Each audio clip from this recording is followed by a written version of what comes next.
Welcome back to a brand new episode of Mastering Programming. In today's episode, we'll be learning about naming constants and variables, and we're actually going to get into much more details in Swift and data types and comments and so on. Let's start by actually learning more about constants and variables and how to name them. There are only few rules when it comes to naming constants and variables. For example, names cannot contain a mathematical symbol. That includes addition, minus, multiplication, any mathematical symbol that you can think of. Names can't contain spaces. You cannot have spaces between names, and I will show you an alternative to having a space between names later on in the video.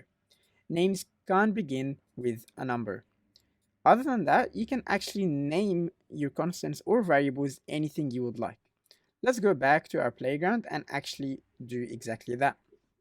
I will start by declaring a constant, and I will give it a normal declaration name, for example, 1. And I will give it a value of 1. We can also do something like this. Let O1, and then we will give it a value of 1.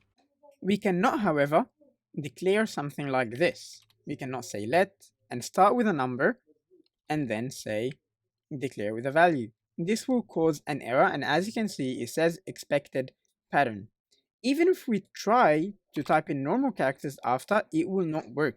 You cannot have your name starting with the number. Let's go ahead and remove this. And let me show you another example on how you can declare things. By the way, I'm using let, but it's the same naming pattern for variables as well. Let's go ahead and use an emoji for our name. I will simply open my emoji board over here, and I will select the laughing face or laughing emoji, and then I will declare it as laughing. Believe it or not, this actually does work, and it will not cause any errors. In fact, I can even use a print statement, and I can copy this laughing face and put it over here. And if I run this right now, it will actually print the correct reference. It will print what this is actually referring to, which is the string laughing. You can even use different languages or different symbols. Anything you can use as long as it's not a mathematical, or it does not begin with a name, or it does not have spaces.